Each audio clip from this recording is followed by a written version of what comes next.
Hello मेरे प्यारे दोस्तों, आप लोगों का फिर से स्वागत है मेरे फूड चैनल हंगर कॉल्स पे।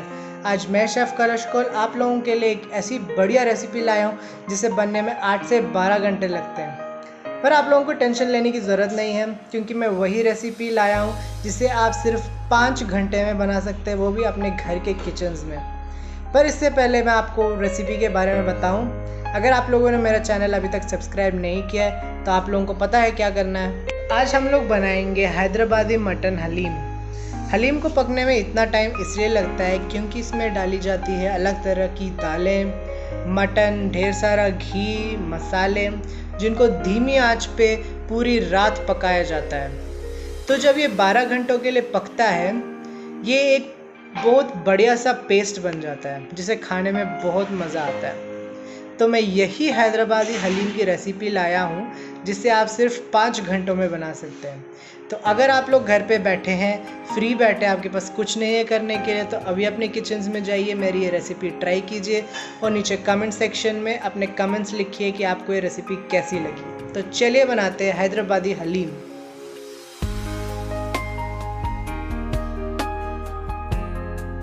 तो इसके लिए हमें ज़रूरत होगा 1 किलो बोनलेस मटन,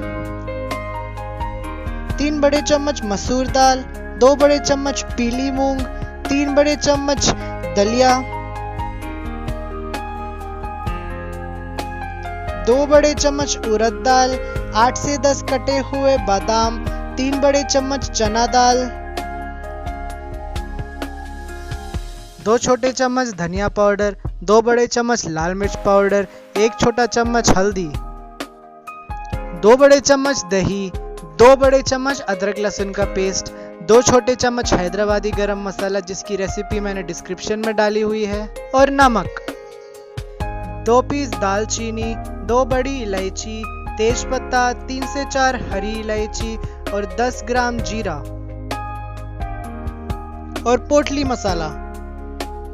तो आप लोग सोच रहे होंगे कि पोटली मसाला क्या होता है। तो पोटली मसाला बनाने के लिए हम लोग एक मसलिन क्लॉथ ले लेते हैं जिसमें हम लोग अपने सारे खड़े मसाले डाल लेते हैं और उसे अच्छी तरह से बंद कर लेते हैं। इसे पोटली कहते हैं। तो इसको हम लोग अपने ग्रेवीज़ में डाल देते हैं, जिससे क्या होता है, उस ग्रेवी में खड़े मसाले नहीं होते हैं पर फिर भी उस खड़े मसालों का स्वाद उस ग्रेवी में आ जाता है।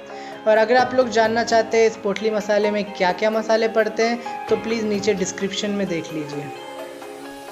3 लंबे कटे प्याज, ताज़ा पुदीना और ताज़ा धनिया। तो सबसे पहले मैरिनेशन के लिए हम 1 किलो मटन में डाल लेंगे 2 बड़े चम्मच अदरक लहसुन का पेस्ट, 1 बड़ा चम्मच नमक, 2 छोटे चम्मच हैदराबादी गरम मसाला जिसकी रेसिपी मैंने नीचे डिस्क्रिप्शन में डाल दी है, 1 बड़ा चम्मच धनिया पाउडर, 1 बड़ा चम्मच लाल मिर्च पाउडर, 1 छोटा चम्मच हल्दी पाउडर, कटा हुआ ताज़ा हरा धनिया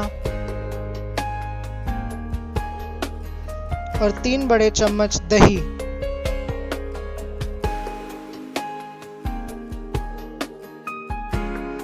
इन सबको अपने मटन के साथ अच्छे से मिला लीजिए। मैंने अपने मटन को 8 घंटों के लिए मैरिनेट करा है, पर आप इसे 6 घंटों के लिए भी मैरिनेट कर सकते हैं। फिर एक बाउल में 3 बड़े चम्मच मसूर दाल डाल लीजिए, 2 बड़े चम्मच उड़द दाल,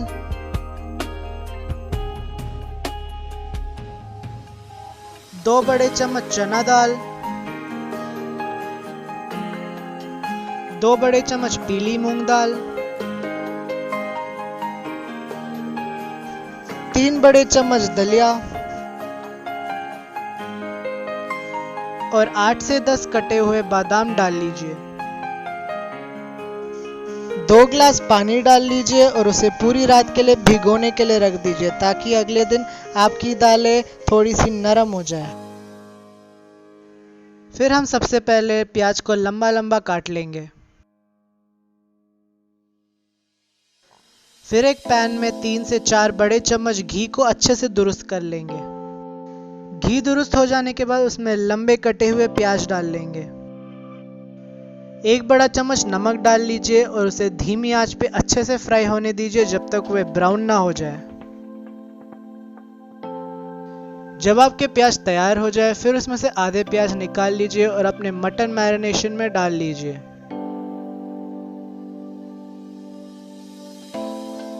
और अच्छे से मिला लीजिए।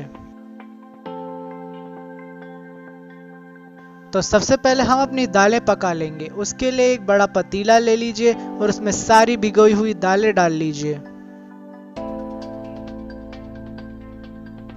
फिर उसमें 6 से 7 कप पानी डाल लीजिए और उसे धीमी आंच पे अच्छे से पकने के लिए छोड़ दीजिए। एक बड़ा चम्मच नमक डाल लीजिए और एक बड़ा चम्मच तेल डाल लीजिए। दालों को धीमी आंच पे पका लीजिए और उसे हिलाना मत भूलिए, नहीं तो वो नीचे से चिपक के जल जाएंगे। जब तक हमारी दालें पक जाएगी तब तक हम अपना मटन पका लेंगे। उसके लिए एक प्रेशर कुकर में 3 से 4 बड़े चम्मच घी डाल लीजिए, तेज पत्ता डाल लीजिए, हरी इलायची डाल लीजिए, जीरा डाल लीजिए, 2 बड़ी इलायची डाल लीजिए, एक दालचीनी डाल लीजिए। अपने मसालों को अच्छे से पका लीजिए, पर ध्यान रखना उनको जला मत दीजिएगा। जब आपके मसाले पक जाए फिर उसमें अपना मैरिनेट किया हुआ मटन डाल लीजिए। उसमें पुदीना डाल लीजिए। फिर उसमें काफी सारा पानी डाल लीजिए, क्योंकि हमें अपने मटन को सॉफ्ट होने तक पकाना है। मेरा मटन धीमी आंच पे 7 से 8 सीटियों में पक गया, पर आप और सीटियां भी लगा सकते हैं अपने मटन की क्वालिटी के हिसाब से। जब आपकी दालें हल्का सा उबलना शुरू हो जाए फिर उसमें अपना पोटली मसाला डाल दीजिए, जिसकी रेसिपी मैंने नीचे डिस्क्रिप्शन में डाल दी है। जब आपकी दालें एकदम पक जाए, सॉफ्ट हो जाए, फिर उसमें से अपना पोटली मसाला निकाल लीजिए। फिर अगर आप उसे हल्का सा चख के देखेंगे उसमें आपके मसालों का स्वाद आ गया होगा। दालें अच्छे से सॉफ्ट हो जाने के बाद उसे ठंडा होने के लिए छोड़ दीजिए। फिर हम अपनी दालों को मैश कर लेंगे।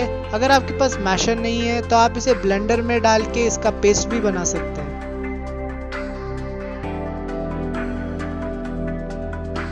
जब आपका मटन पक जाए वो इस तरह से बिल्कुल एकदम सॉफ्ट होना चाहिए। फिर हम अपने मटन को भी अच्छे से मैश कर लेंगे। अगर आपके पास मैशर नहीं है तो आप हाथों का भी इस्तेमाल कर सकते हैं, पर ध्यान रखें कि आपके हाथ साफ हों।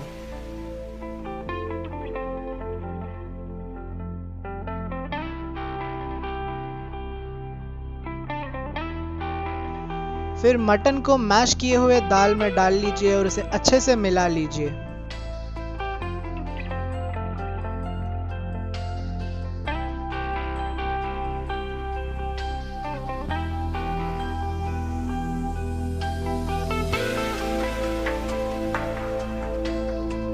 फिर आपका जो मटन का पानी बच गया था उसे अपने हलीम में थोड़ा सा डालते डालते उसे धीमी आंच पे पका लीजिए। इससे मटन का और मसालों का स्वाद आपके हलीम में आ जाएगा।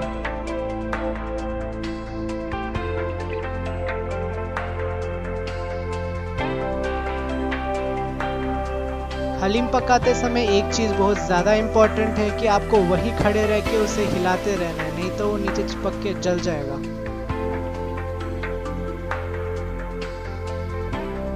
जब आपका हलीम पकने वाला होगा तब वो कुछ इस तरह से दिखेगा। और वाह, आपका बढ़िया हलीम तैयार है। इस पे बढ़िया से घी डाल लीजिए और अपने तले हुए प्याज डाल लीजिए। घर पे बनाया हुआ बढ़िया हलीम खाइए और नीचे कमेंट सेक्शन में डालिए कि आपको मेरी रेसिपी कैसी लगी। और अगर आपको ये रेसिपी अच्छी लगी तो प्लीज़ लाइक, शेयर और सब्सक्राइब करना ना भूलिए।